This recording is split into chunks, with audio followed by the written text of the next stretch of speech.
Welcome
to the RWB Porsche Cup, presented by GT Champions.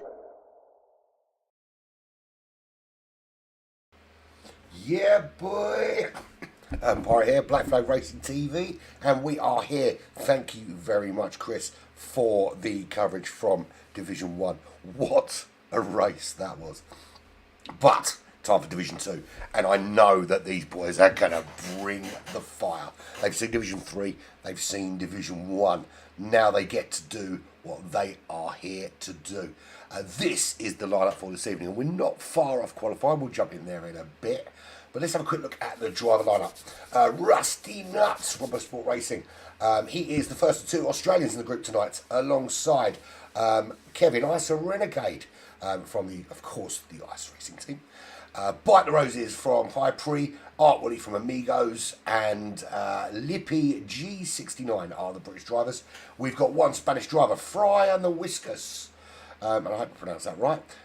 Then we've got one Portuguese driver. I think I've got that flag right. That's Parafuso 106. Isa Scale is the representative from Belgium for, again, the Ice Racing team. We've got a large contingent of our American friends there. We've got Bipolar Express from High Pre. We've got Venom from RWB. We've got Method from THG. Another RWB driver in J-Rods. And Quick Kick, independent driver. And from PNC, we've got Rockstar. And last but no means least, and I didn't actually deliberately make him last because he raced for Black Flag, but our friend Arminis from Lithuania. That is our lineup this evening. Let's get in there and have a little looky-see at what is occurring. Well, where are we? Red Bull Ring. Division 2. This is round 1 of the Porsche Cup, sponsored by High Pre. And I know that our friend Chris has given you all the lowdown of High Pre. I'll tell you what, they are impressive. There is nothing that High Pre have churned out so far that I haven't been in awe about. Their graphics are absolutely amazing. But this is it. It's the Porsche 911. Porsche 911 RSR, which is a wonderful, wonderful racing car. We're on GT7. Let's have a little jump in and see where we're at.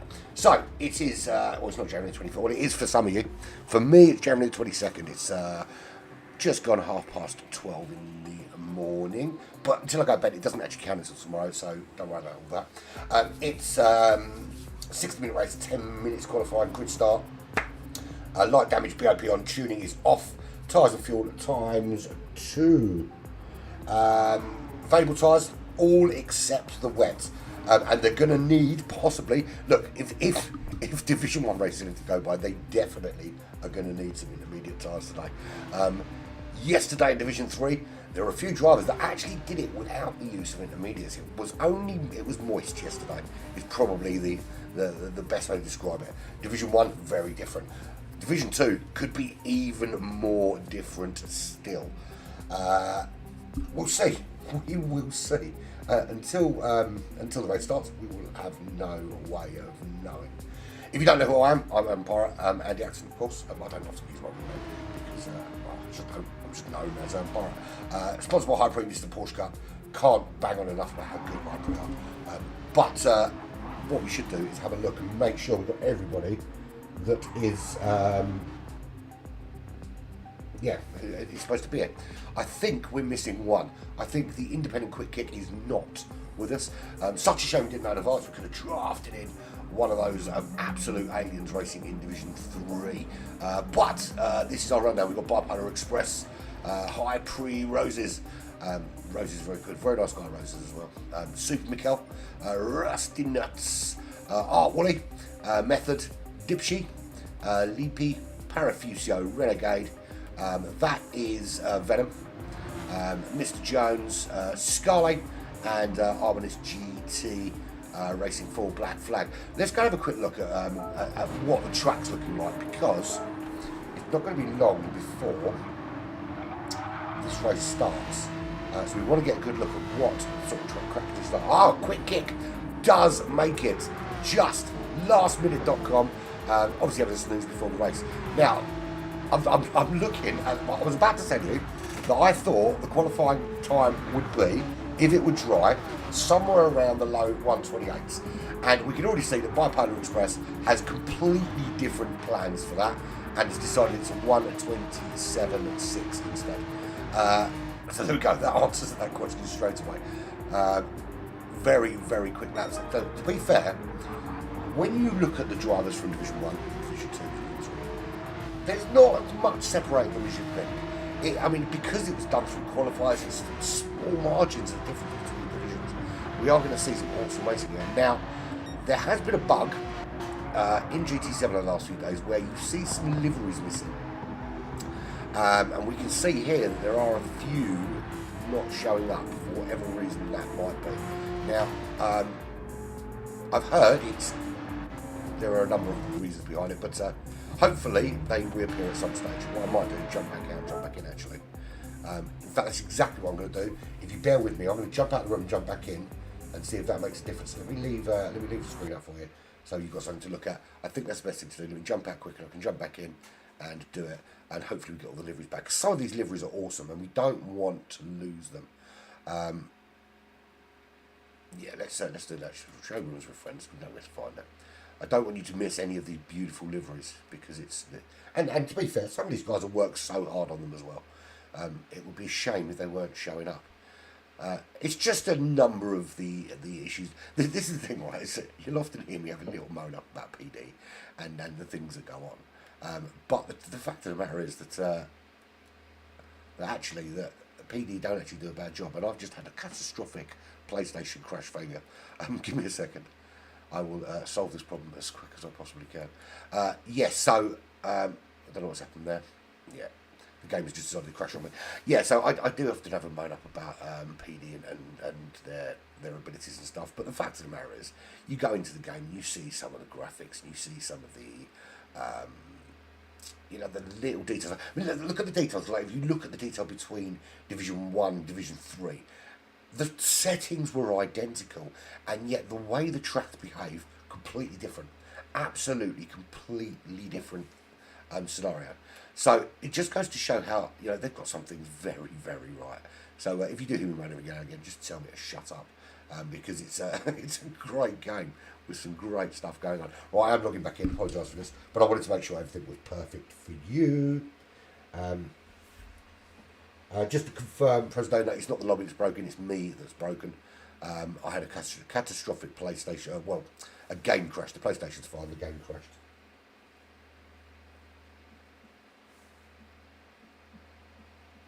Just confirming that with the boss.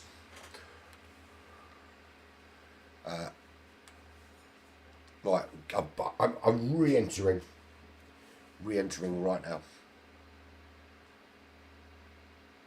Yeah, no, you're absolutely right. RC and Fun, absolutely right. Liveries is 50% of the racing if you're watching. Right, qualifying's in progress. We haven't missed much. Boom Shanker. Let's get back out there. Okay. Well, it looks like this delivery problem hasn't been solved, but I'm not going to risk it again. Let's just get out there and see what's occurring. Okay. So they're all, we've only just started, there's a few on their hot lap already. Let's have a quick run down. There's Rusty Nuts from Australia. He's decided he wants to go out first. At the moment, the track is very, very damp and it's teetering, absolutely teetering on the verge of intermediate tyres. Now, pretty much everyone has gone out there to qualify on those racing softs. Now, I think this first lap is going to be key because if this gets any wetter, and I just want to have a look on board, it doesn't look like it's getting anywhere. In fact, it looks like it might be drying out a little bit. So hopefully, and that looks like a relatively dry line through there, hopefully the time should get quicker and the track should get drier. At least that's what we hope. There's no guarantees, of course, because this is changeable weather, and as we saw from Division 1, it literally can change the entire shape of it. But this is where we're at so far. Bipolar Express is your lead car. He has a time of a 1:29.1. Now we know that there are people out there, and we know Bipolar Express has done a 1:27. But at the moment, he is on pole. He's joined on the front row by Lipe, who's just swinging out the back end of that car, as if to demonstrate how the drifting challenges in GT7 should be done. Just 3 tenths behind. Row 2, that's Parafusio, and that is Scarlet. Now that is a really, really good lap from Scarlet. Scarlet, of course, your World Cup Division 4 winner. He's currently sitting on the second row. His best time doesn't show. That's what's supposed to come out. It's because I joined the room late, that's why, isn't it?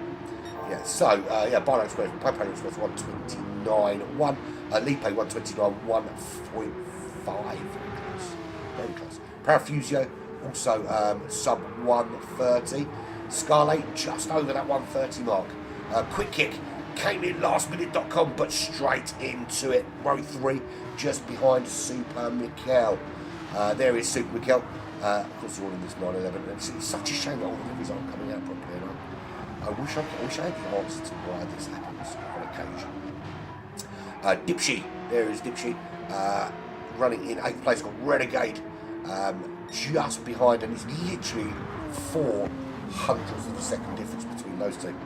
Rusty Nuts in 10th, and there's a big gap back to ART Willie from, of course, the Amigos Racing team. Looking pretty good at the moment. The times are pretty much what I would expect with a damp track. Mr. Jones is in 12th place. And who's that in the wall? That was somebody planted firmly into a wall. That was Renegade. So Renegade just falling foul of those wet areas. Now, when it's damp like this, the curbs are not your friend. Dry track, you want to use those curbs to give that extra traction, to cut the corners, to make the track shorter, to make the track wider. But absolutely not. When it's wet like this, you stay the hell away from those curbs. They're going to cause you no end of problems. There's Wooly, there's Mr. Jones, he's 12th. He's got a penalty, that's not going to be his cookie slap there. Roses, now I would have had Roses up amongst it, so that last lap 1:45.5 isn't representative of his pace, I Arminus GT, I know this boy's quick because he races for us, one of the Lithuanian contingent, and they actually have their Lithuanian GT3 championship starting beginning of February, which I'll be getting involved in. When there's not GT champions to watch, come and get involved in watching that, because these guys are super quick, and he's not even nothing against Darwin. This is a great car, but he's not even the quickest that they have. They've got some very, very fast drivers in the Lithuanian community. And there, of course, is our glorious host of Venom. I'm going to change. Shall I change it to nicknames or online IDs? Let's go online IDs, because that's how we know them on the leaderboards. That's the best way to do it, isn't it? There we go. But loving a full lobby, 15 people in a lobby. You've got to be pleased with that. Surely you've got to be pleased with that. Just making sure I missed any messages. There's no problems. Everything coming through fine. Everyone happy with what they can see at the moment. It's looking good to me. so far. Anyway, right, so Bipolar Express is still your pole sitter. Now he's in the 127s as the track starts to dry out. There we go, the times are tumbling, and it's a 127.5 for Bipolar, and that is a very, very hot lap. Lipe still rounding out that front row with Bipolar, 128.0. Only one driver, sub 28 so far, but I know there's pace in these boys, and I'm fully expected to see something coming up very soon from some of these. Lipe's teammate, Parafucio, lovely purple card, only sort of half a livery there, which is a bit of a shame, real shame. But he is currently on road 2, half a second back from his teammate Lipe. Wooly, good time from Wooly. We know he's got some pace in for the Amigos Racing team. He rounds out row 2. Row 3 is Fry and the Whiskers from Spain. He is currently sitting about 1.2 seconds off the pace of Bipolar. That's an amazing pace for Bipolar. We see Harmonist doing a great time there to put himself in the sub 130s. All the times are tumbling. Rockstar, 6th place, rounding out row 3. Just 3/10 back from the Whiskers. Then we've got Method from the United States. He is only less than the 10th, slower than Rockstar at the moment in 7th place. And what have we got? We've got about a minute and a half left to qualify. So you need to be putting in your hot lap about now. You're going to have one more lap after this if you're lucky. If you're not on a lap now, this is probably going to be your last. Quick kick, 8th place, rounds out row number 4. Row 5 is ISA Renegade. Kevin makes a great livery. It's a real shame we can't see the ISA livery in this car there. J-Rod from RWB, he is just behind him. Only a few tenths, a few hundreds difference between them two. And the times are tumbling even more. Rusty Nuts in 11th, Scarlet in 12th, Scarlet in 10th. So big changes. Let's do another full rundown. So Venom, looks to me that Venom is back of the grid, could be wrong, but he's already sitting in the pits waiting for the race to start. Roses 130.2 was his lap there, but I've seen him do mid to low 28s. So it really depends on the track. We can see that the track is drying out. We can see that the track's evolving, and they're all getting quicker. So one last shot for everybody out there. Rusty Nuts, 11th, just moves himself up the order. I think what we'll do, rather than me try and follow them around, let's wait for them to finish their laps and see where everyone dumps in, shall we? So Venom, last lap, last throw of dice, or is it? Has he missed the window?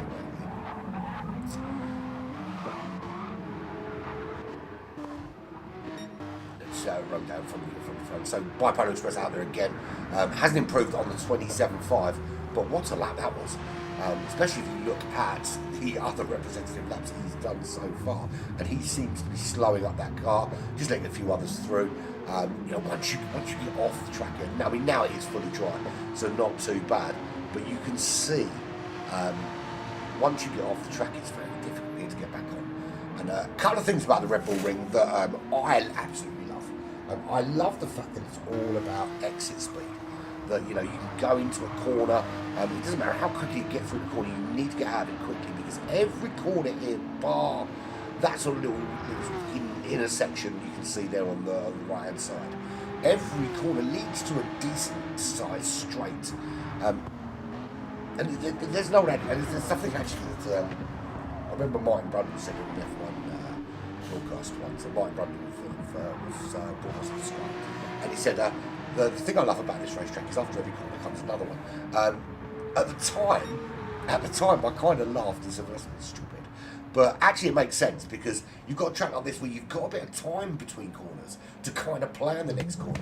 Whereas if you look at somewhere like Road Atlanta, for instance, literally apart from that one long straight coming back towards the start-finish line, after every corner, literally the next thing you see is another corner.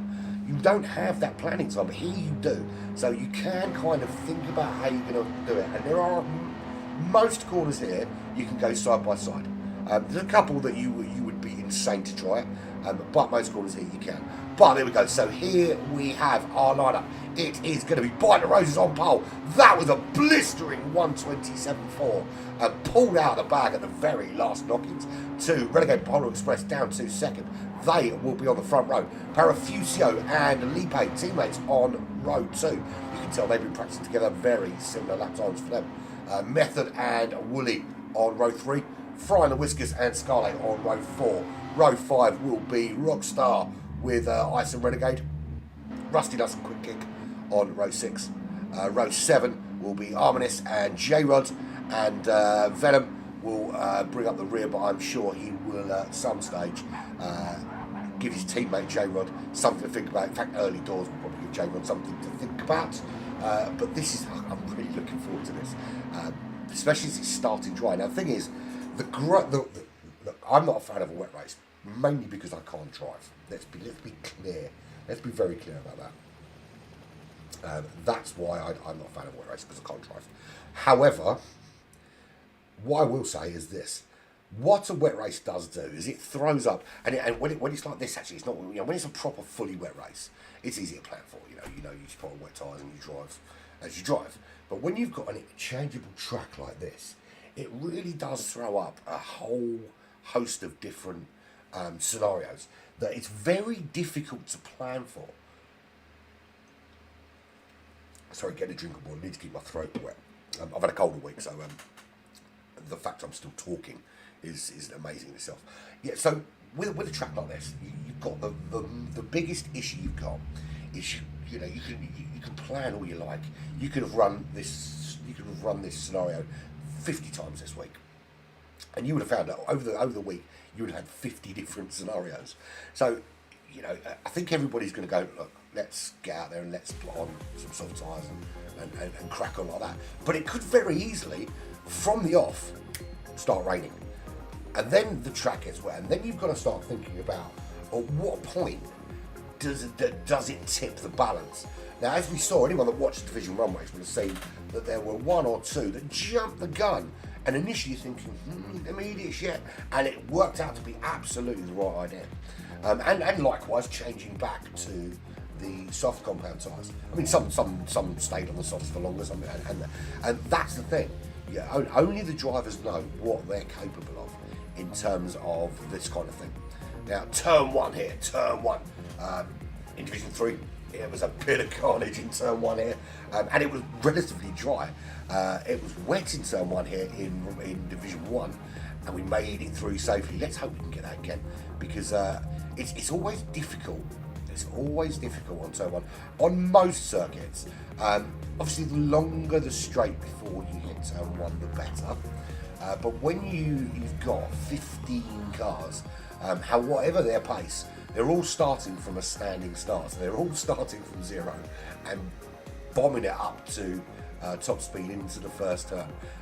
Everyone's going to want to gain a little advantage, and particularly if you get a good start and you get the jump on a couple of cars, you really want to kind of take that momentum through turn 1. But sometimes it's just worth going, do you know what, I'm going to just let off. I'm going to take a wider line through here. I'm going to stay out of the way, because I know I can do this and I can do that, and maybe make the move, and that's how you do it.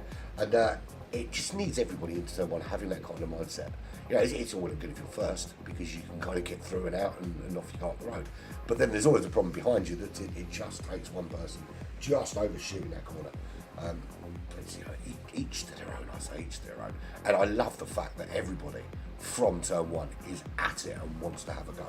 But what I will say, I mean, I do a lot of broadcasting, as anyone that watches my channel on a regular basis will know. I do an awful lot of broadcasting, and I'm going to have to do this jump. I'm going to try to talk and jump out and jump in at the same time. So just wait for the lights. There we go, the lights coming on. Right, so let me jump out, jump back in, and I should catch a start of the race pretty well here. Let's go down the order a bit to make sure everyone gets through safely. So far, everything all good. We're going to head up to, let's go somewhere midfield. As we head into turn 1, it looks all fine to me. Don't see too many cars having to come together. Looks to me that everyone's through pretty safely. Looks like, yes, we did. We made it. We made it through turn 1, and nobody has broken their car. By the Roses makes it through safely. He's already in the lead. Parafuso has made a big jump. Bipolar Express, big loser from the start there, has lost a number of places. Little shunt from behind there for Bipolar. Does keep the car on the track though. Doesn't look to be too much damage. Little bit of a knock on the back. I'm not sure where that came from. But everyone through nice and safely. So By the Roses is ahead of Parafuso. Parafuso from Lipe. Lipe is up from Woody. Woody makes a place up. He's in fourth place. Good start from Woody. Bipolar Express, big loser at the start, dropping down to fifth place. But it's a long race. It's 60 minutes here. We are not even at the end of lap one. Now, depending on the weather, will very much depend on whether we are 38, 39, 40 laps.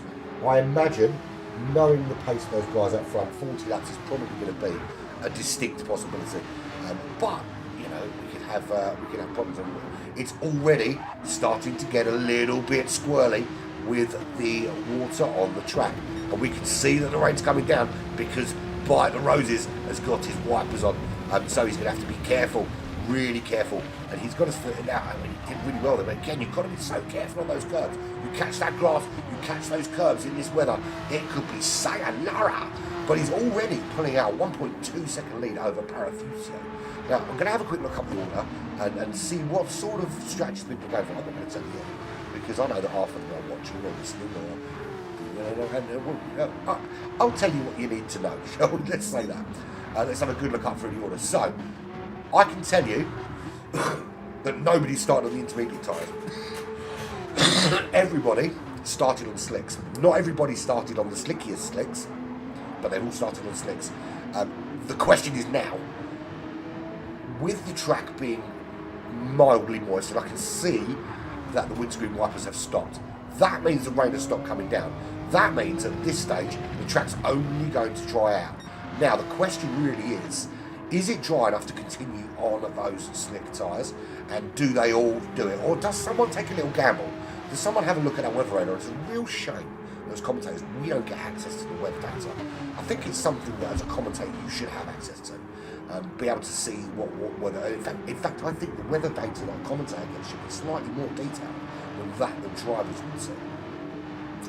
In fact, I even go as far as saying the drivers should see it, so we should get it. But, you know, there we go. But there we go. By the Roses does finish lap 3 in the lead and with the fastest lap. But yeah, we'll have a run through. Let's go from the back of the pack forward, because the guys at the back always get neglected. They're the ones that are putting in the real shift, aren't they? J-Rod from RWB, 4 seconds back from Venom. He is just going through turn 1 now, is Venom. He's 1 second back from Rockstar, so not far away. Certainly close enough to pick up some slipstream. Just saw some more raindrops there, but the windscreen wipers are not going for Venom there. Rockstar running in 13th place, just under a second behind, and the back end, see the back end of that sliding out. A little bit of lag from the server, but safely through. No one yet has crashed the car, despite the conditions. Quick kick. Didn't think he needed any practice. Jumped into this room literally last minute. Made it last knockage, but got the car in there. He's running in 12th, just half a second back from Harmonies, who's made up a couple of places. But that half a second penalty is going to cost him probably a bit more than that. What I've found is that on most tracks, other than the really big crossroads, those ones such as, you've got tracks such as Spa and places like that, where you've got really long straights. The loss there is usually 2 or 3 seconds. I find half a second round here loses you probably about a second. But when the cars are so close together, it loses you a lot more. It loses you a lot more in track position, because they are all kind of bunched up. Luckily for Harmonies there, he only loses that 1 place down to 12th. That promotes Quick Kick up to 11th. The gap to Rusty Nuts is 1.3 seconds. He is running in 10th place behind the Spanish driver, Fry and the Whiskers. Sounds like a kind of comedy duo, doesn't it? Fry and the Whiskers. That is 1.1 seconds to him, with another half second up to the Division 4 champion, Isa Scale, of course racing for the Ice Racing team. His teammate, Kevin Renegade, just ahead of him, 3.1 seconds. Another Australian driver out of the team. Good to see a good span of Australian drivers out there. Don't see enough of it. Being that I'm European and most of the guys I'm racing are European, bar but for the most part, we don't get Australian racing. I know Benjo does come and do some bits with us now and again. Obviously also from Rice, but yeah, don't see him that much. Don't see more of him. Bipolar Express. He was very quick. He was on pole until the very last knockings of qualifying. Now down in 6th place. Now that could be a strategy call. It could be that he has a plan. I say that he's down in 6th place. It's not anymore. Methods in 6th because Bipolar just makes the overtake and actually makes it look very easy. But it could be that he's on a strategy that involves just not giving it full beans at this stage, looking after the tyres, looking after the fuel, and seeing how far he can take those tyres into this race, in the hope, of course, that it doesn't get so soggy that it is time for intermediate tyres. 4th place, still running up in 4th, is Wooly from ART. 1.8 seconds is the gap between him and Bipolar at the moment. Although Bipolar, you can see, is already trying to close down that gap, trying to lose method and close on Wooly at the same time. Lipe, G69. I hope that's not a really upgraded version of my G20. 3.4 seconds up, so the top 3 now just starting to give themselves a bit of a cushion to those guys out behind them. His teammate Parafusio is 2 seconds up the road, and he's the Portuguese driver. The Portuguese driver. He's a Portuguese, that's what he is. He is 2.9 seconds behind this guy here, Bite the Roses from the UK. And I've got to say this, it's a high pre competition with a high pre driver in the lead. How about that? Representing high pre in the best way you can, which is leading a race here in the high pre Porsche Cup. And I'll tell you what, I'm going to put this on record, right? And I know it sounds like something, but I've been commentating for about coming up for not far off a year now. I've been doing it, and I got involved with the GT Champions a few months back, and got involved in the sort of tail end of the World Cup. And I tell you what, it's been brilliant, absolutely brilliant getting involved. Some of the quality of the driving has been awesome. I've met some great people along the way, and I'm really enjoying it. And I thank you, the GT Champions community, for letting me get involved. That's what I'm going to say. I'm not going to get gush anymore because I'm not that soft. Right, Bite the Roses is your leader, and at the moment, making it look easy. The track is starting to dry out, so we'll see those times starting to ramp up. Looking back, there is Parafusio, and this top 3 really taking control of the race now. Parafusio is 3.4 seconds back. Now, the question you have to ask yourself at this stage, you can see, and Bipolar Express demonstrating why 5th place is not where he intends on ending this race, because he's 1:27.9 fastest lap.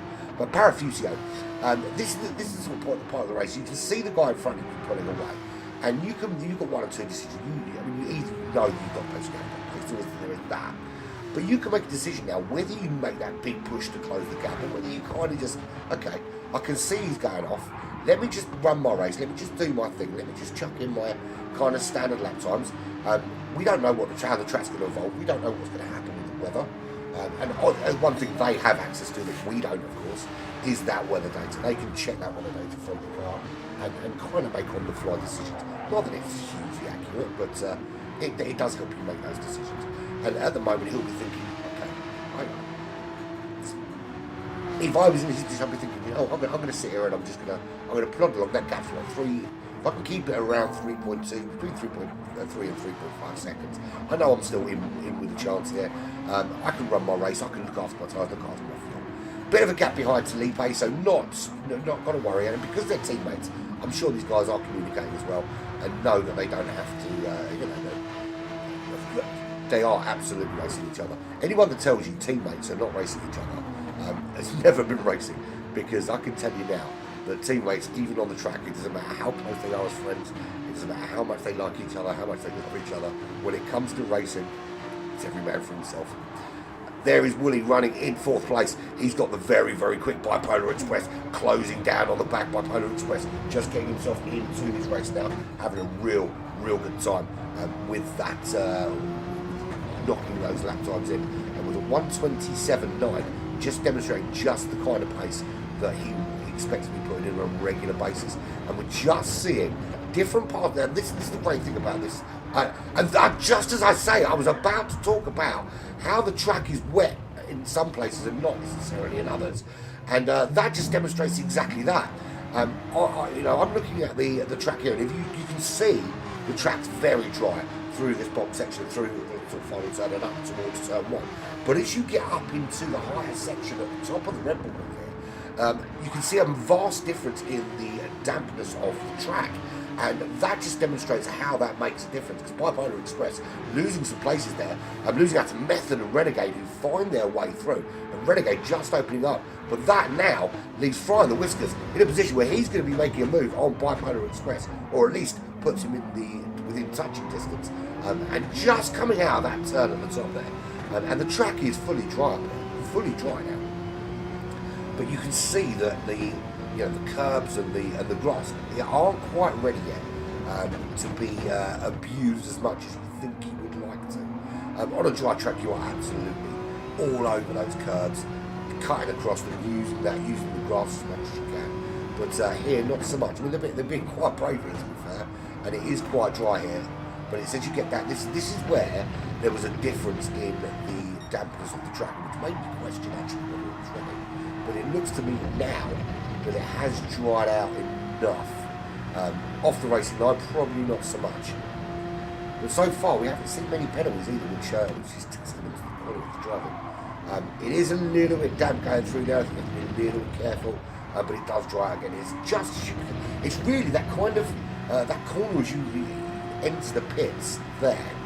That's where it's a little bit damp still. You just have to be just that little bit cautious. Just that little bit cautious. Putting your car there. Running down the order, we've got Scarlett in the long run. PD, I'm begging you, please bring back keyboard controls for the lobbies, please. I promise I'll never say a nasty thing about you ever again if you give me back keyboard controls and you give me keyboard plays. Thanks very much. And that's from all of us commentators. Scarlett getting a bit squirrely there. That just allows Rusty Nuts to get the run. Can Rusty Nuts make this move count? Scarlett has the inside line.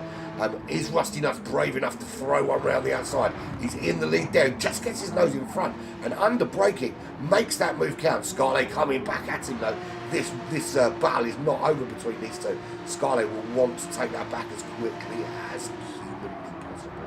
But for whatever reason, Rusty Nuts has managed to make it stick, and that reason obviously will be skill. Simple as. And the battle will rage on for another day. Quick kick in 11th place, 2 seconds off the back. You can see him just behind him there, looking at the battle in front. And when you're in that position, you kind of no one wants to see another car crash, unless you are quick kicking. You can see Rusty Nuts and Scarlett having a little battle, because the part of you thinking that's 3 places I get. If they can't keep it clean, I get 2 places. Venom into 12th place. He is 1.6 seconds back from Quick Kick, the other American, with Arminis. And I know that flag says Great Britain, but I can assure you he is very much Lithuanian. He's running in 13th place, 1.4 seconds off the back of Venom, and 8/10 up from Rockstar. J-Rod still running at the back of the pack, 31 seconds back. Benny's got a game plan though. Looking at, and I think actually the reason J-Rod is back there is J-Rod has been into the pits and changed out his tyres. So that would explain that deficit, and you should start seeing his time start to ramp up. He came out of the pits after lap 8. Out in front though, no change. Well, I say no change. They're where they were previously. Bite the Rose is still in the lead from Parafusio, from Lipe, but the gap is now down to 2.8 seconds. So nice close gap, or nice closing of the gap, should I say, for Parafusio. 3.2 seconds is the gap to Lipe. That gap's opened up a little bit, so Parafusio actually closing in on Bite the Rose. And I want to have a quick look at representative lap times. Bite the Rose has just put in the fastest lap of the race with a 27.7.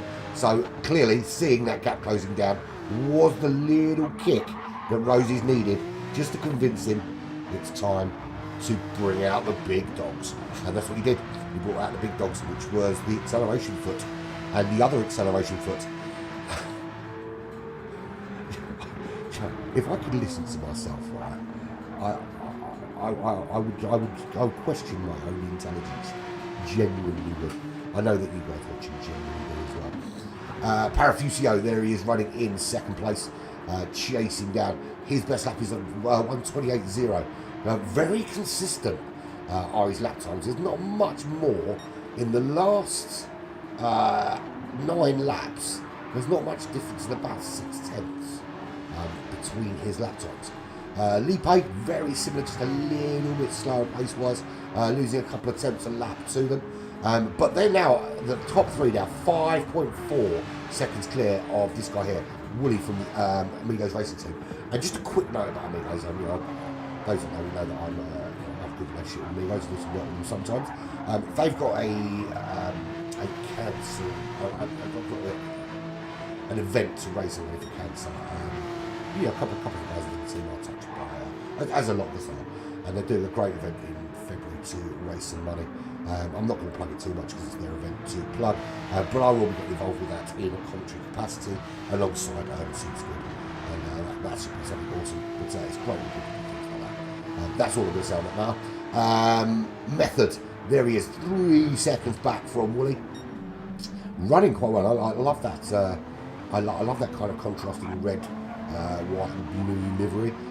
As anyone that heard me last night, I love the colours in blue because they are the colours of my football team. We had a relatively good result today. Bipolar Express, very, very quick, but at the moment not. We saw him go a little bit squirrely a couple of laps ago and lose a couple of places into the final turn onto the start-finish straight, and that's just dropped him down the order a little bit. He's 2 seconds back from Method, but certainly not out of this by any stretch of the imagination. And we're seeing already here in Division 2, just things starting to open up a little bit quite early on. And I think the difference here between the race we just seen in Division 1 and the race yesterday, technically, it was yesterday in Division 3, is that we haven't had so much effect from the weather here. There's not, yes, the track has been damp, but it's not been intermediate at any stage so far. And we're, 17, nearly 20 minutes into this race. And is that a good sign?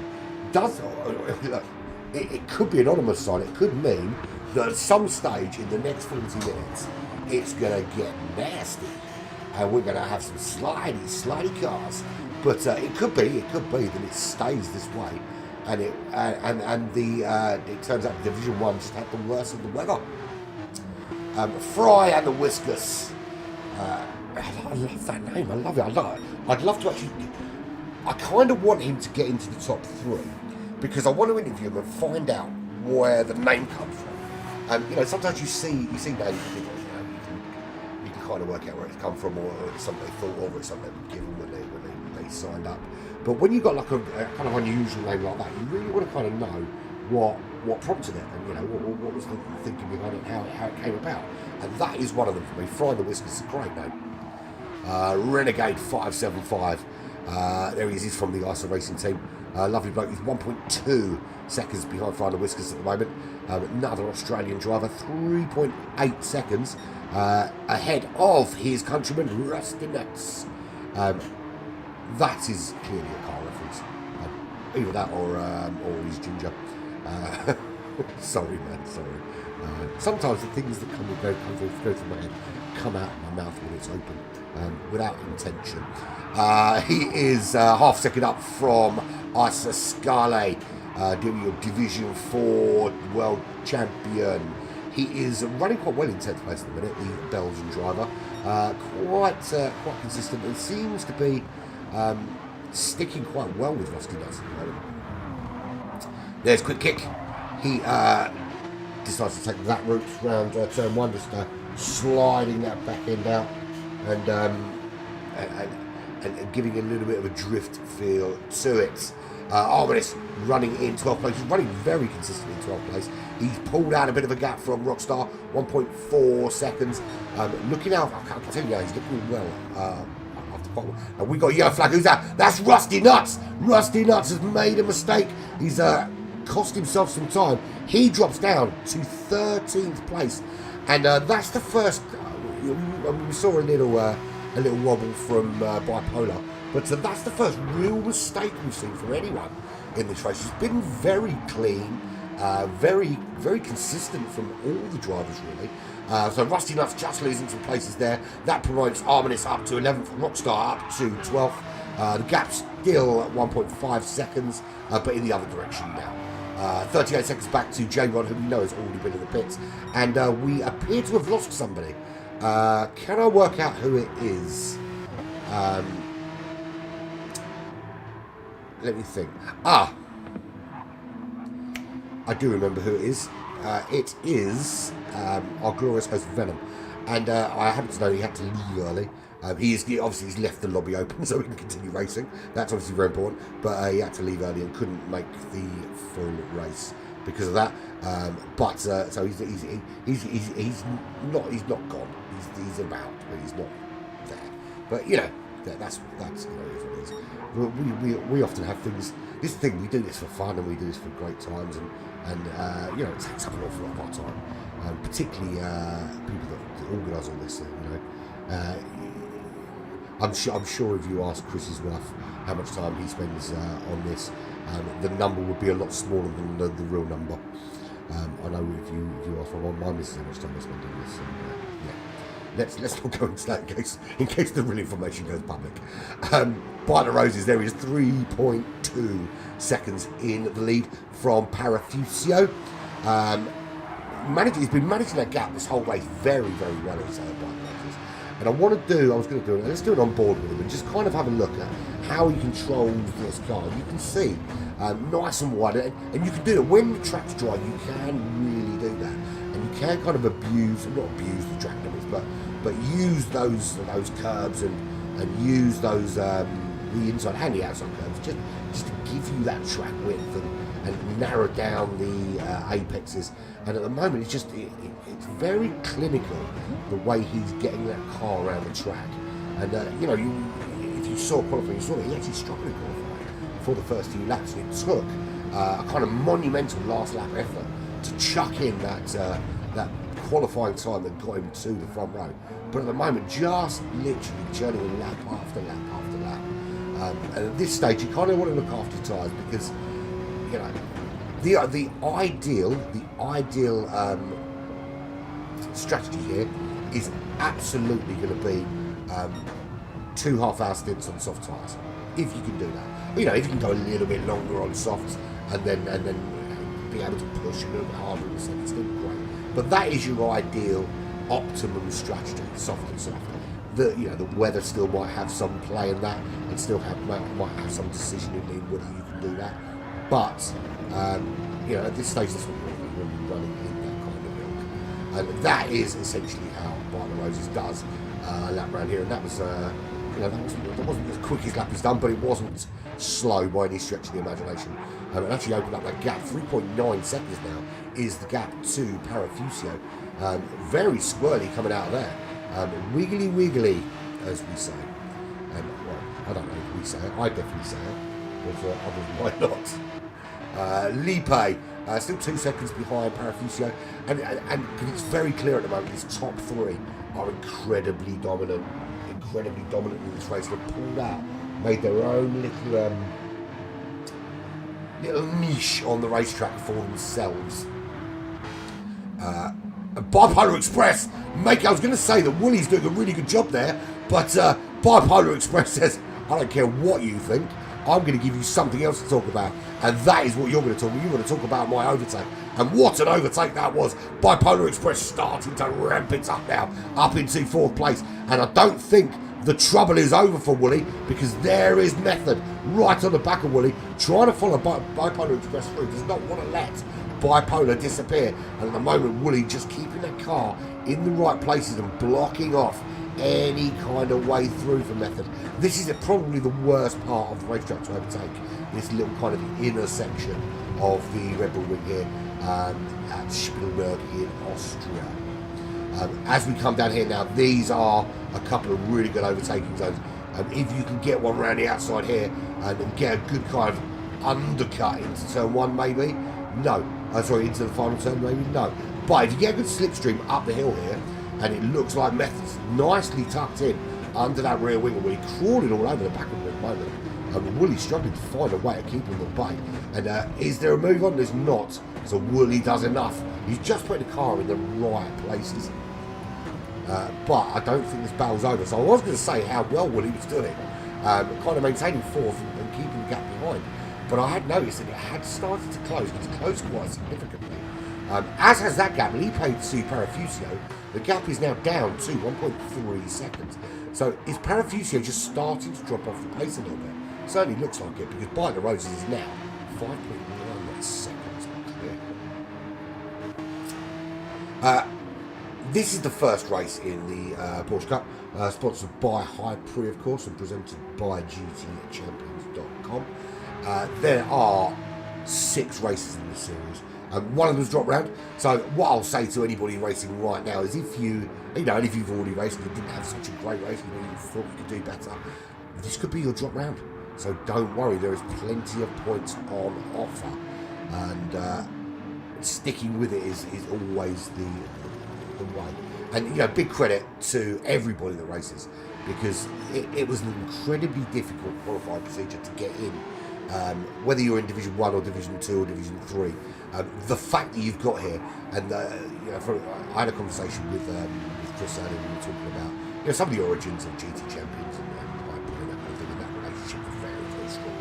I think it's been harnessed over time. But one thing about the Porsche Cup is the intention was for there just to be the one racing lobby. But the interest in this competition has been unprecedented. And there were so many people on the waiting list. It just made sense to increase it to 2 and then 3 lobbies. I mean, in all fairness, you look at the reserve list, we probably could have stretched it to 4 lobbies. But that just meant that qualifying was so close. And there's going to be drivers in Division 2 that just missed out on Division 1. And likewise, there are drivers in Division 3 that just missed out on Division 2. And possibly even could have made Division 1 and had things gone their way. So it just goes to show that anyone from any division here, I think, could race anyone from any division here. Look, you're going to have your very, very good, very solid, super quick drivers. That goes without saying. That's sim racing to a team. There's always going to be that scenario where you've got all those different people that have that kind of ability. But I think anyone on their day, with the right track, right conditions, can do something. Now, we're coming up to the half-hour mark, which means pit window, and the first 2 go in is Bipolar Express, and he's really been putting some pressure through those tyres and has gone in to change them out. But half-hour mark is pretty much where you want to be in terms of changing. Now, the thing is, anyone that's strategized expecting rain or expecting to have to use wet tyres is going to be scratching their head a little bit as to what to do now, because I don't think after watching Division 3 and Division 1 earlier that anybody expected that 30 minutes into this race nobody had the need to use any wet tyres. And Bipolar Express dropping through the order, but he is the first to pit, and that actually could play into his hands pitting first, because he's going to be on nice fresh tyres. The only thing is what he doesn't want is to come out of the pits and for the track to start getting wet again. That would be an absolute disaster. So we're looking at Rusty Nuts. Rusty Nuts is in the final position, but he has been into the pits. We're looking ahead of him is J-Rod. J-Rod pitted a little bit earlier. He is running in 13th place, 14 seconds behind Bipolar, who's just come out of the pits with nice fresh rubber on, and it's not wet weather tyres. Little penalty there for Scarlet. Dropped down to 11th place. He's going to serve that. It's going to take the pressure off Rockstar just in front of him. Rockstar currently 1.1 seconds clear of him. But he will not like the fact that the Division 1 champion is breathing down his neck, and will like the fact that he's going to get a little bit of a respite from Scarlet. They're gap ahead, 8 seconds from Rockstar to Arminis at the moment, and running well in 9th place is Arminis. It was a top 10 finish for Black Flag yesterday. You're asking me to remember something that happened 24 hours ago. I'm not the best at that. Rockstar going to spend an awful lot on Rockstar there. Well, so there we go. So Rockstar in, Quick Kicks in, Fry and the Whiskers in, Wooly is in, Roses, Parafusio, Lipe, Method, Renegade, Arminis, Scarlet, all stay out for more laps on these slick tyres. And they are all on slicks. Nobody yet, to this point, 30 minutes in, halfway point, have used, or even thought about using, the wet weather tyres. Now I've got to say, I looked at the track at one stage and thought, are you really all going to be that brave? And it turns out they are. It turns out the answer to that question is absolutely we are. And in comes Roses from the lead of this race. Parafusio and Lipe staying out. And let me tell you something. I find that I come across lots of different drivers, and one of them, and this is the brilliant thing about what Chris and I do with this kind of, we're getting to talk about these races and commentate. And I do an awful lot of commentating, as you may know. I do sometimes sort of up to 9 or 10 broadcasts a week across different platforms. So you do get a kind of good overview of drivers and the way they do things, and often you encounter the same drivers. But there's a handful of drivers that no matter what car you put them in and what kind of conditions, just have a very good knack of looking after tyres and still being quick.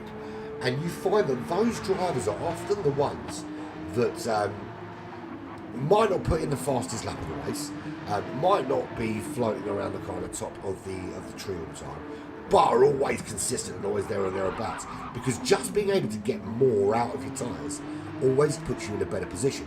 Now, Parafusio has had a problem. He's clearly come off the racetrack because he is down into second place. Lipe, 9.6 seconds clear of his teammate now. Parafusio was in second for so long in this race. He's still second, of course, but now he's second to his teammate Lipe and not to Bite the Roses. But he still needs to pit. And I think this is the stage now where the tyres are just starting to, the more you ask of them, the less they're prepared to give. As Lipe stays out for another lap, that's 23 laps he would have done on those slick tyres. And I can tell you now that everybody that has pit went in on after running soft tyres, and apart from one. Is in case he's keeping that strategy for another race and he doesn't want to reveal his very clever strategy. So Lipe 25 seconds clear of Renegade and Lipe, the only two who are not going in for tyres, not going in for fuel. They are reuse, recycle mode at the moment. Absolutely getting every single last little bit of rubber out of those tyres and every little drop of petrol out of that tank. And that's where they're at. That's why they are ahead. Now, 25 seconds Lipe is ahead of Renegade. 5 seconds Renegade is ahead of Bite the Roses. Bite the Roses pit on the last lap. He pit from the lead of this race. He's 30.7 seconds back. Now, we'll see him come round here. He's got a 30-second gap. So Lipe into the pits. This will be key because Lipe, remember, was behind Parafusio. Parafusio had a problem. Went into the pits the lap after having his little wobble. And we'll see now where Bite the Roses comes out. And Renegade, will he pull over to this right-hand side now and come in? Absolutely not. Renegade is loving this. This is going to be 24 laps on those tyres. He has no intention of going anywhere near the pits anytime soon. He is loving it out there, Renegade. So Lipe's still in the pits. Here comes Bite the Roses. Bite the Roses back into second place. He's got 4 seconds on Renegade at the moment. He's closing on Renegade as well. But Renegade, if anyone's a Renegade, it's the guy that doesn't pit. You can't get more Renegade than that in a race that does require you at some stage to change out your tyres. Smashing it, absolutely smashing it. Although it looks like those lap times are just coming down a little bit for him. So Lipe out in third place. He has gained on his teammates quite significantly, because Parafucio, after his little wobble, has not only lost second place to Lipe, he has lost potentially third place to Bipolar Express, who's now starting to show why he had that early pace in qualifying and why he was able to make really good overtakes on Wooly and Method and all those others that he's found his way through after his initial. No, he didn't have a great start, Bipolar, and then he had that little wobble coming out off the final turn when the track was still a little bit damp, but now he's on it, and he is properly on it. There is Parafucio, early front runner. Remember how far ahead those front three were? Look at the difference now. This is Parafucio out in 5th place. So I told you things would change. And it hasn't even needed the weather to do so. It's just strategy starts to play out. There's Wooly, still running in the top 6. He's been relatively comfortable. We saw him losing out to Bipolar, but he's holding on nicely in 6th place. And 1.6 seconds clear of Method.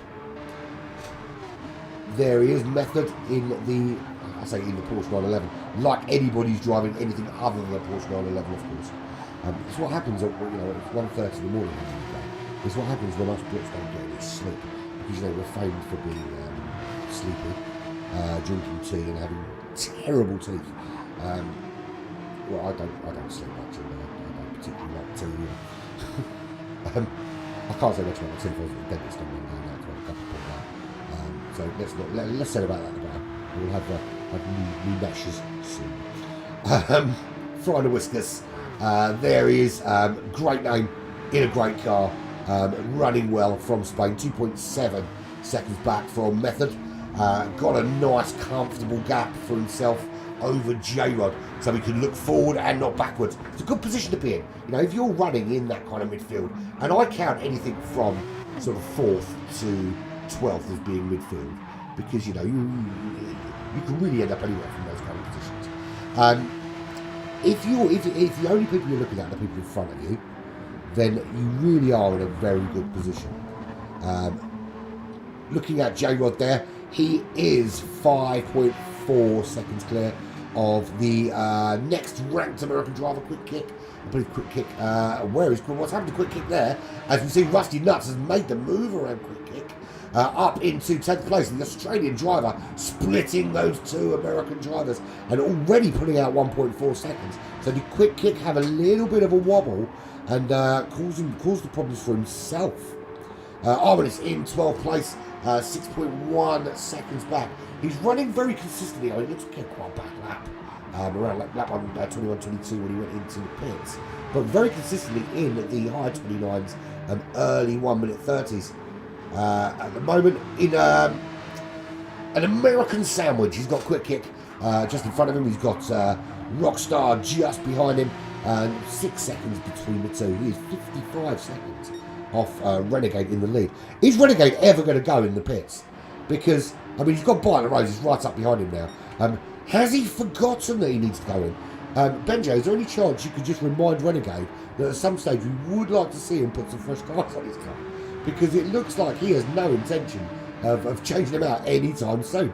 He has gone an unprecedented, nobody, weather conditions or otherwise, and he is now going into the pits to free Bite the Roses into the lead. But look, and you're going to get it, you're going to hear it. Nobody in any division at any stage in this round of the Porsche Cup has gone 26 laps on soft compound tyres in any stint. It just hasn't happened. Absolutely phenomenal tyre wear control from Renegade, and to be so high up the field doing it as well is brilliant. So everybody's now pit. We can now get a better idea of where people have slotted in. Renegade is losing a lot of places now though. Maybe it was a little bit too long out on track. That I suppose that is the bad thing of going really, really long, is you kind of lose a lot of places, lose a lot of time. But it does mean his tyres are much fresher than anyone else's. Bite the Roses though, 8.6 seconds clear and dominant. He has led from minute 1, and Other than pit window, nothing has stopped him. He hasn't been overtaken. He hasn't really put a foot wrong. He's been incredibly consistent. He doesn't have the fastest lap anymore. But when you're in that position, pushing for the fastest lap feels counterproductive. Look, yeah, you get an extra point for it. There are points available for fastest lap. But do you really want to be chucking in or pushing for fastest laps and risking a comfortable 8-second lead? I wouldn't. I'd take the big points for the win and say thank you very much. Maybe give it a crack at the end if there's a nice big gap to play with. And look, we still don't know. Look, we've gone 40 minutes and the weather's not really played a part. Not at all played a part in this race. Apart from a little slip from Bipolar coming out the final turn, this weather has had no effect really on this race. And compared to Division 3 and Division 1, where we've seen weather playing, and Division 1 especially, we're playing a massive part in, I think, the overall race itself and the result, I think. But by the roses there, absolutely dominant. And High Prix must be absolutely made up that one of their drivers is leading in their very own Porsche Cup and getting lots of airtime as well. At least that livery is working. I'm not suggesting there's conspiracy from High Prix to make sure the livery was working. Of course there wasn't. It's just poor paper. Lipe, there he is. He is ahead of his teammate now. Capitalised on his teammate's mistake, up into second place, but hasn't been outside the top 3 either. He's not really had much challenge. And at the moment, he might be 9.2 seconds behind Roses, but he is 6.7 seconds clear of Bipolar Express. This is the guy to watch because he's been super quick. From pretty much from minute 1, he's been a top 3 pace. He just had a few issues, which he had a bad start, which is never good. Dropped a few places from the start. Had a little wobble early doors. He's now started to ramp it up, and as he's the fastest man on track. And I tell you what, Lipe is doing low 28s, high 27s, as is Bipolar Express. But he's doing a lot more high 27s than he is low 28s Bipolar Express. And there's still 20 odd minutes, or just under 20 minutes left in this race for him to make some big moves. There's only 6 seconds. Anything can happen. I'll tell you what, and this happens generally at the Red Bull Ring, is that you have a kind of frantic start and everything's kind of going off and people are vying for position and jockeying, and then gaps start to open up, and then you get a pit window and you see this kind of little, people concertina in and stuff again, and then towards the end of the race the strategies play out and the people that were holding back get on the power and then things start to change. But at the moment they're quite spaced out. This is where commentators earn their money. People aren't all up against each other. They're the 2 closest cars on the track at the moment. These 2, Fry and the Whiskers, 1.3 seconds behind Method, and we've got Rusty Nuts, 8/10 behind Quick Kicks, and they're 2 things you don't really want to go together. Nobody wants a quick kick in the Rusty Nuts. That's a given. So let's keep these 2 apart, shall we? For fear of agony. But it's 8/10 the difference between these 2 guys, and at the moment Rusty Nuts just trying to find a way, trying to find anything, hoping Quick Kicks makes a mistake, or just leaves the door open for him. In terms of lap times, pretty darn similar, to be fair. There's nothing really to separate them at the moment. In fact, they're almost close enough to put a piece of paper between those 2 cars and it just hold there. Arminis running in 11th place. He's been flitting between sort of 10th and 12th place in this race, and running very, very comfortably there at the moment. And I want to make it very clear that every driver here, wherever they are on the racetrack, is doing a fabulous job just to be here, just to have qualified for this in the masses of interest, to have got through those. Those were very, very tricky qualifiers. That's one thing. Chris is very sneaky with picking really tricky kind of scenarios for people racing, and a great start, I've got to say. Chucking in a mildly moist Red Bull ring for the first race has been an absolute masterstroke, because when I heard it was going to be wet, I was head in hands and oh my god, it's going to be a great race. But it's been pretty good racing. Rockstar, there he is running in 12th place, 5.4 seconds behind Arminis, and running nice and comfortably there. Doesn't seem to have any challenge from Scarlett behind it at the moment. I'll just check my messages, make sure I'm not missing anything. 12.5 seconds clear of Scarlett. Division 4 champion, there he is. This gives you an idea of the kind of pace we've got. This guy's a champion. Don't forget that, he's a GT Champions champion. And we've got a lot of cars up ahead of him. And it's all very, very quick out there. 10.5 seconds back to J-Rod. And still sticking in there, still hanging in there. Just being lapped by Bite the Roses. But it's taken 45 minutes for that to happen. Which is testament to the pace across the board. But there is our leader. He's got past J-Rod. And look, it's still no more rain. It's been contrast, a massive contrast to the entire weekend of racing, really, where we've seen in the other two divisions this track just being so brutal in terms of making tyre choice so difficult. But here, I think it's essentially been a dry race with some wet track, but nothing that's required anything like the juggling of tyres that we've seen in the other two divisions. 8.3 seconds is his gap. It has come down a little bit, but his concern is always going to be a driver in first place like this. Your aim is to make it to the end of the race safely. Now, you need to maintain your pace. Of course you do, but you want to make sure you do so without giving too much up. But you don't want to be over pushing. When you're 8.4 seconds, the last thing you need to do is to overdrive the car, trying to build a bigger gap, when you can just manage your pace and maintain that gap you've already got.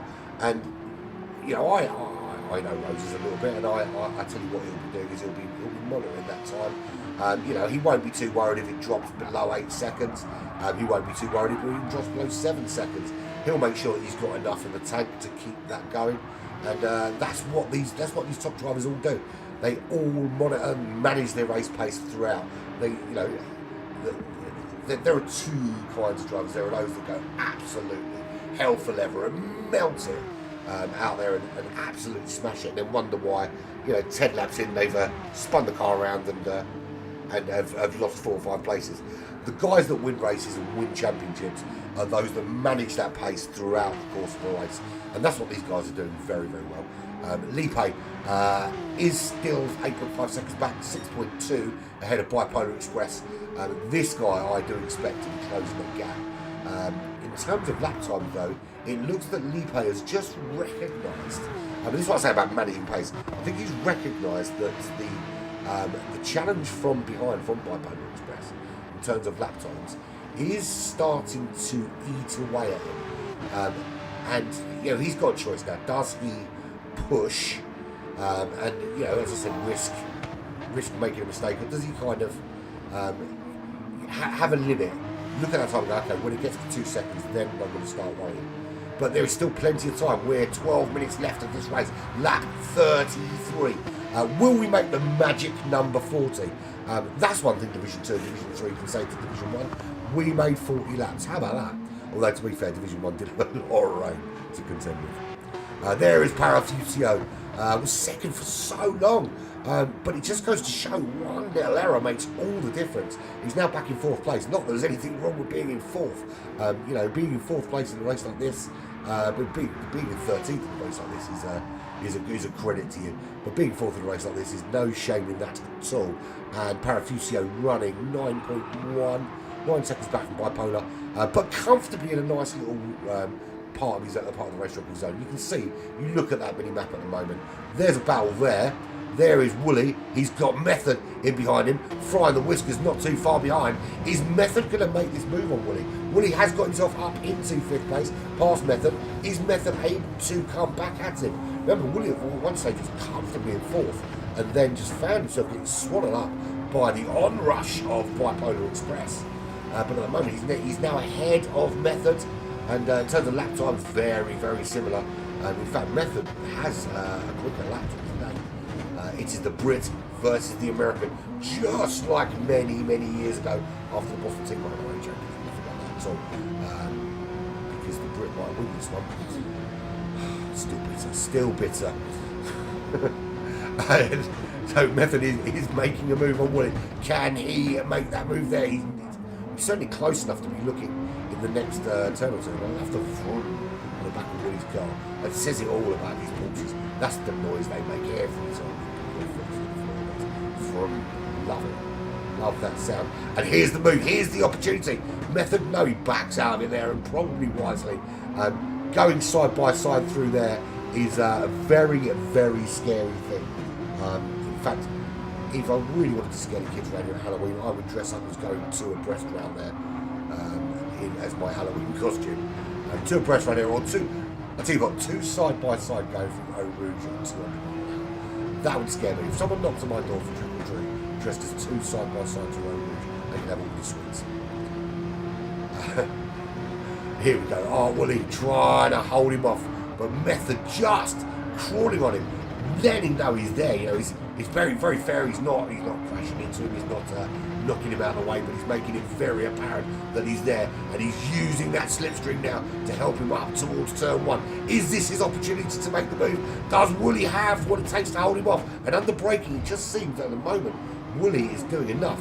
But this is bringing Fry the Whiskers into the battle, because where Woolley is defending and Method is pushing, but not finding a way through, it's just giving Fry the Whiskers that little bit of impetus to close up and make this a three-way battle. And I said that as this race came towards its culmination, it would start to ramp up, and that's exactly what's happening here. Method pulls out. He's having a little look, and we can see ahead. He's having a look up the inside. Does he think better of it? This time, he chucks it up the inside. Method makes that move stick. He's up into fifth. And this is now Fry the Whiskers' turn. Is he going to have a go at Woolley? Is Woolley going to come back at Method and retake fifth place? And this is a great battle between these three for a space in the top five. And it is not over by any stretch of the imagination. I can't find the right camera. I need my bloody buttons. Come on, Polyphony, give me my buttons. Great three-way battle going on there. I knew we'd find something. Everyone else, nice to spread out. There's a little battle going on there. Who's that all about? We can find them. Where are they? There we are. Oh, that's J-Rod, and he's just being lapped by Lipe. That's not a battle. I want to go back to this because I don't want to miss anything from this little battle while it's raging on. Just opening up a little bit. Woolley in the middle of that. He's in the middle of a Method and Fry and Whiskers sandwich at the moment. Little wobble there for Fry the Whiskers as he's trying to get on that power to make the move past Woolley. Oh, going up the hill towards turn two. And that's another good overtake this goes to turn two. But we'll see if he gets a good exit out of there. I think the gap's opened up just a little bit. Method just pulling away, and Fry the Whiskers just dropping off a little bit. We will come back to that because that is not over. I can tell you there are some drivers out there that might have to think about another pit stop. Maybe. Depends. We'll see. Right, by the roses. Don't really want to do that. It's got thorns on it and it will hurt. 8.1 seconds clear. Just coming up behind Scarlett, running in 13th place. He is comfortably in the lead at the moment. 8.1 seconds. It's going to take a crash or an absolute fart of the brain for anything to go wrong at this stage for him. Looking very, very good. And very good for Hyper, of course, who sponsor the Porsche Cup. I bet Pixetta is absolutely over the moon. Lipe, there he is. He's done a brilliant job there. Hanged? He hanged on to his teammate. I'm running with it. Sorry. He hanged in with his teammate. A couple of seconds behind for a long period of this race. Parafuso made the mistake before he pits. That released Lipe up into second, and that's where he has stayed, and that's the position he's held. He's done a very good job, and it's a British one too here actually. Go on the Brits. Bipolar Express. flying the flag for the US of A. He's got J-Rod just behind him. However, J-Rod is in 14th place. But Bipolar showing very good pace. And that gap is coming down. I don't know if he's giving himself enough time to get this job done, though. We'll see. Anything can happen. Parafusio was second, then third, now fourth place. And just kind of, he's in that no man's land where there's no real challenge front or behind.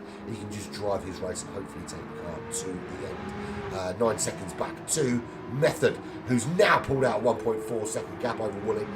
Once he found his way through, there was no stopping him.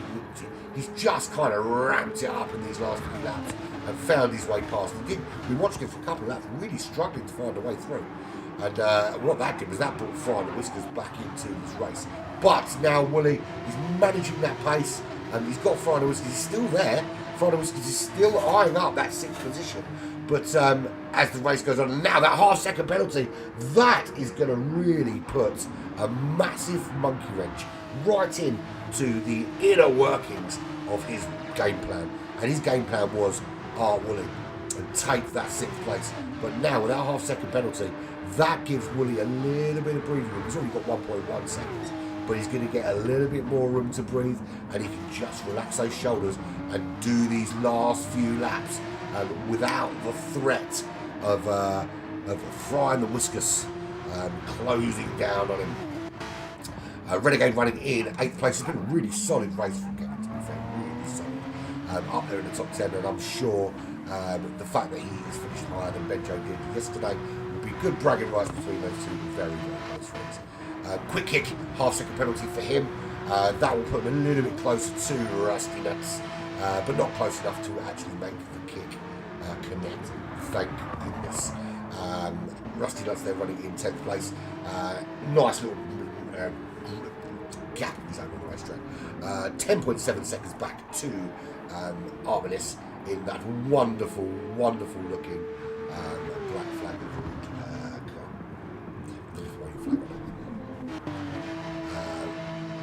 Rockstar. And I don't know, is Arminis the first Lithuanian driver in GTC? Interesting. That's why I love the fact that there are literally so many different nationalities racing in the GTC. Despite it being based from the United States, we've got, you would expect the United States and Australians and Canadians, that kind of thing. It's great to see Europeans racing in that league as well. And obviously having a British commentator is a wonderful thing. And long shall it continue. 10 seconds back to Scarlett from Belgium, another European driver. He's 10 seconds back from Rockstar, 12 seconds ahead of J-Rod, running in 14th place. And commend him for sticking it out there and putting those laps in and keep going no matter what. And in terms of lap times, they're not that far off. I think just the pace has been so consistent across the board that it's very difficult to make up any places. So there we go, bite the roses to start what should be. And I'll tell you what, we're going to make 41 laps here today because there is enough time for Bite the Roses to chuck in a 41st lap. There was 40 laps for the front three in Division 3. There was 39 laps for the front runners in Division 1. But because we've had literally a puddle, we've had a little puddle, that's all we've had of rain here. It was the qualifying started wet, the race started a little bit wet. We had some damp early doors, but it has been dry. And I think we're going to get 41 laps of racing here for the front runners. I'm going to have to be aware of who finishes where now because of that. Bipolar, will he make 41 laps? Well, let me tell you this. He's 6 seconds back from Lipe in third. He's 11 seconds up from Parafusio. But I'm not sure his tyres or his fuel are going to be keen on doing another lap. We'll see what happens. Parafusio in a slightly better position, tyres and fuel-wise. Lipe ahead of him is definitely in a better position. Bite the Rose is not a problem for him at all. He'll comfortably do 41st lap. But I'll tell you what, Bipolar Express, he's going to be rounding this corner. I'm wondering whether he should be slowing up enough to make that his last lap, because that fuel and those tyres looking a little ropey for a 41st lap.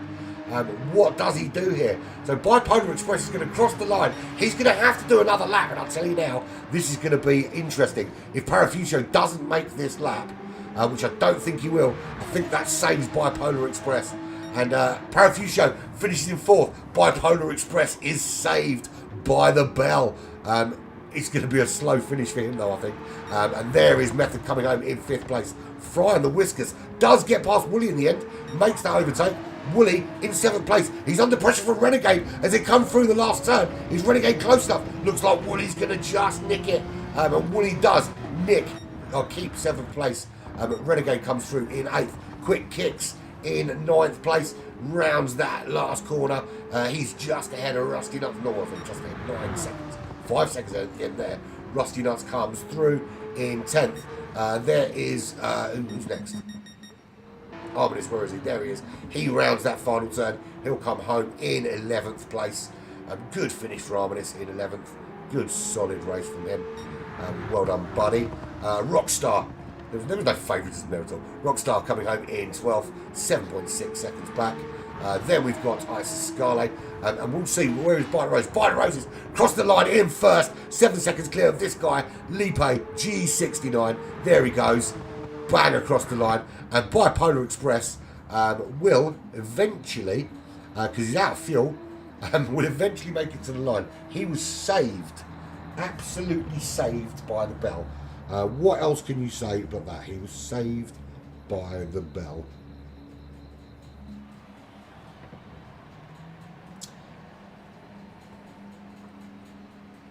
Tick, tick.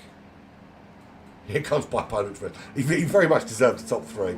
But I'll tell you what, squeaky bum time, when he was looking at the clock, with Parafuso being behind him. Arminis, listen, buddy, don't be sorry for your slow run at all. This has been a very, very fast-paced group. There is nothing, no shame in finishing. Finishing this race is in itself an achievement. There is nothing wrong with you finishing in 11th place, mate. It was a very, very solid performance from everybody. Credit to everyone out there today. It was a great race. You have nothing to be ashamed of, mate. That was a great performance. I don't think anyone out there today has anything to be ashamed of. Bite the Rose is a brilliant race. I mean, J-Rod, he may have finished in 14th place. Scarlet 13th. Rockstar 12th. Arminis finished in 11th. But listen, everybody put in a shift, and the lap times were quality. Great race, and let's face it, whatever anyone else says in Division 1 or Division 3, you guys can put your hands up and go, how many laps did you guys get done? This is how quick we were. We did 41 laps, or our front runners did 41 laps. So there we go. Right. So I want to get the front 3 in an interview. I want to talk to those front 3 as soon as humanly possible. Let me get Discord open, would be a good start, wouldn't it? Because I've had it open on my phone, I didn't have it open on my computer. Great racing from everybody. Thank you so much for that. Really, really impressed. Let's jump here, because we're going to get some podium interviews underway very quickly. Let's see if we can get those 3 in.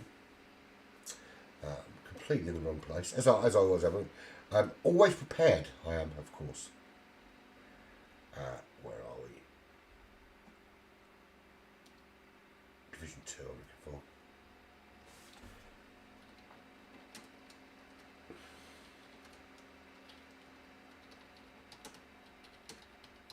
Talk amongst yourselves while I sort this out.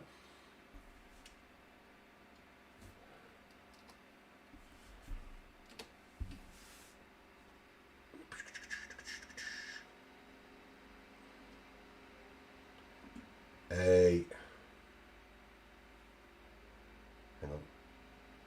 I'm in the wrong part of the thing.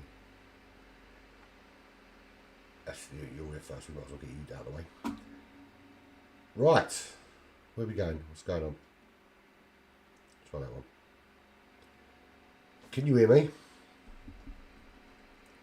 Can you hear me? Good. Excellent. Well, how about that? What a race that was. I know we were talking earlier in the week and we were saying we were thinking about 39 laps. You got 41 laps out of that. Do you know, the thing is, I know you saw the other 2 races. There was literally no rain today. I mean, yeah, it was a little bit damp at the beginning of qualifying, and there was a bit early on, but that was two stop soft tyres all the way, the whole race. I did not expect that in the slightest. Really, really impressed. Was there any point you thought it's got to rain soon? It's got to.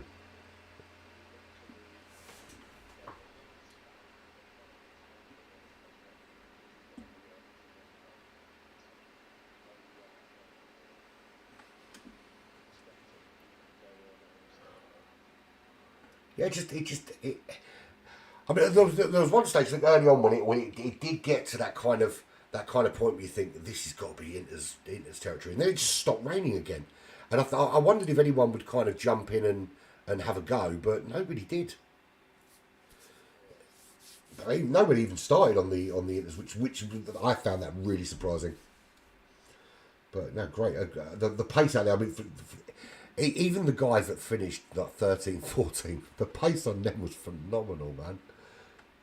Never seen anything like it.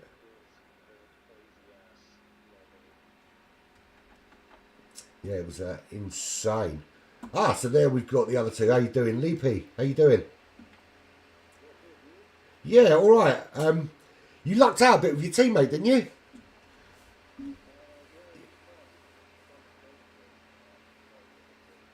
Well, yeah. The thing is, you did exactly what you needed to do, was just hang in there.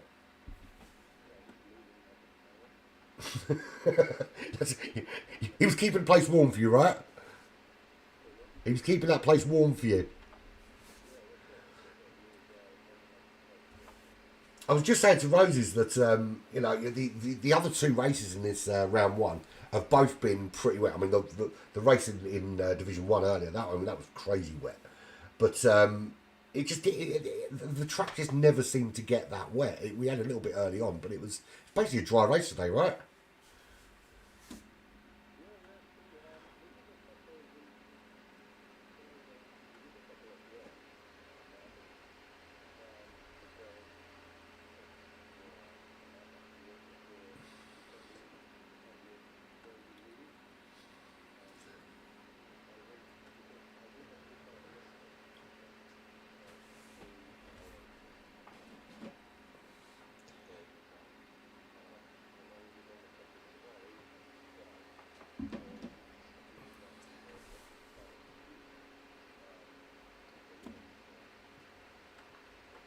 Yeah, I mean, it has been a weird weekend because I don't think anybody has gone into any of the races 100% certain on strategy, which I think is a good thing. 'Cause it might mixes things up, doesn't it?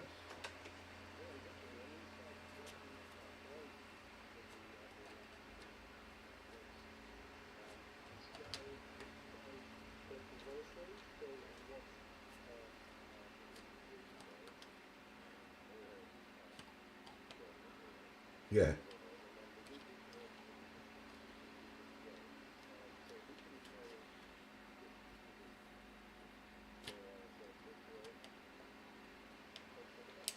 Yeah, I think Division 3 was a funny one because the front three were the only ones in Division 3 that didn't go with intermediates, and it made the difference. But with Division 1, nobody could drive without the intermediate tyres. And yet here, you guys, I don't think any of you even considered it.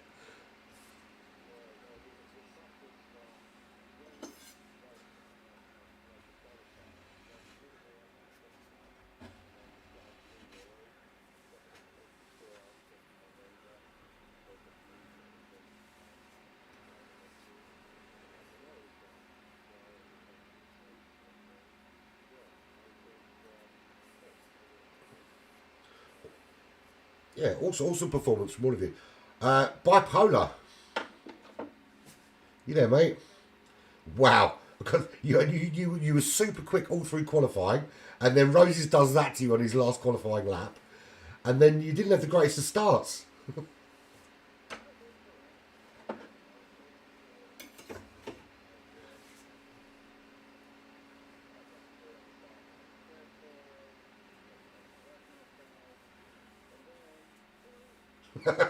At what point did you? So how far into the race did you realise that it's not going to bloody rain? I'm just going to have to do this now.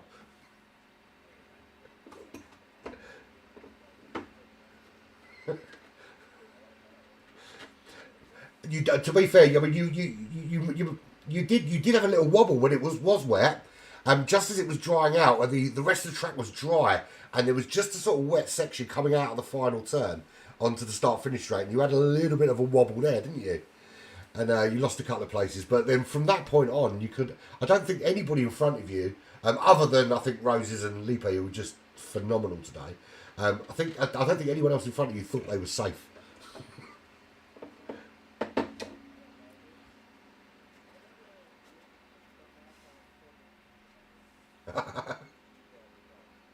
Everyone's got to get some, haven't they?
So the clock's ticking down, right? You're looking at your tyres, you're looking at your fuel, you're on lap 40.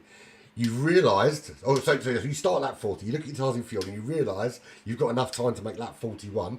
Right? At what point were you looking at those tyres and fuels thinking, I've got one more lap, and this guy behind me is starting to close? At what point were you thinking, I might be in trouble here from Parafusio?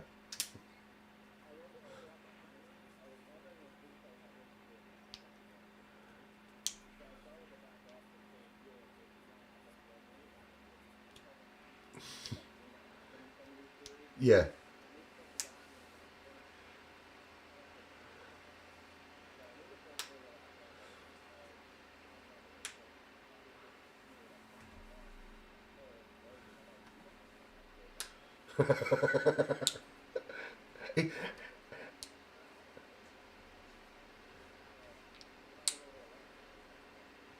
Yeah, I think there was one in Division 3 yesterday where I think it was Benjo from ISA had run out of fuel, and it was actually our guy from Black Flag was behind him, but he'd closed in like 5 or 6 laps. He closed something like 22 seconds on him, and then it just got to the last lap, and he didn't quite make that last lap to catch him. So Benjo just got to limp home for free.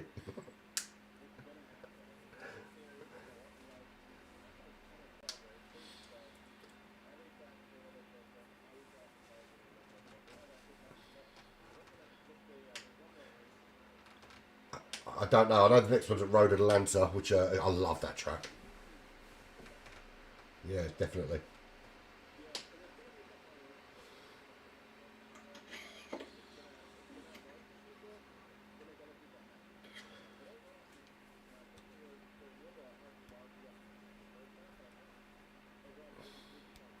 I think so. That for me was actually my favourite one. I know I said last night Division 3 was my favourite, but I lied.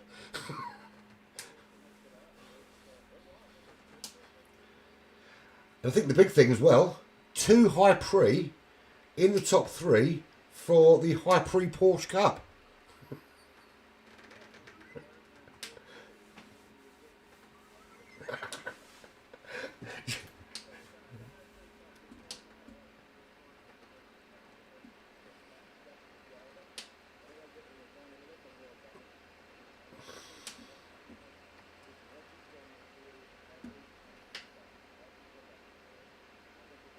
Five countries in Division Two?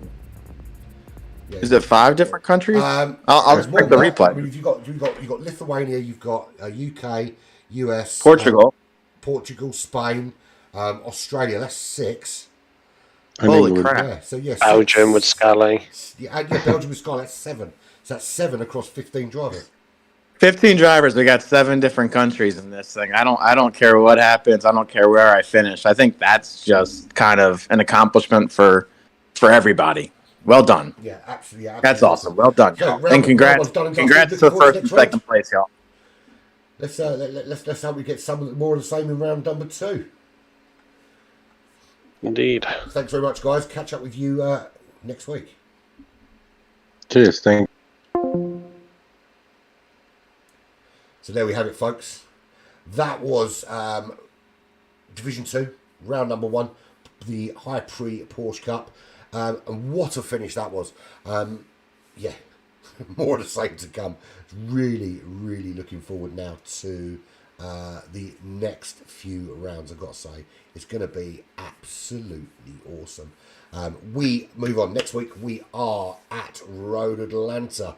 Everything will be at the same time, so you'll see me again on Friday evening for Division 3. Won't be Friday for some of you, it'll be Saturday morning for others.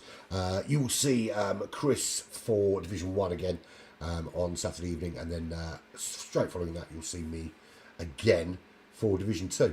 But there's nothing more for me to say other than thank you very much for joining us. I've been Parra. This has been the High Prix Porsche Cup.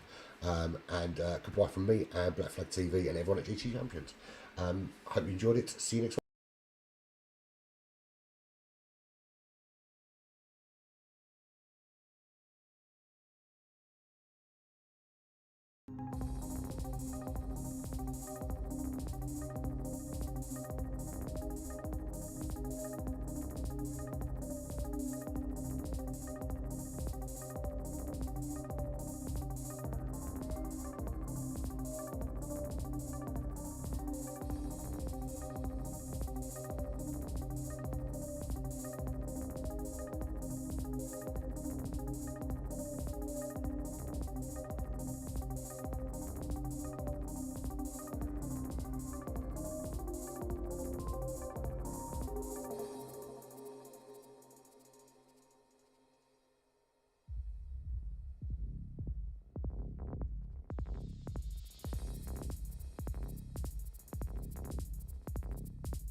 Welcome to the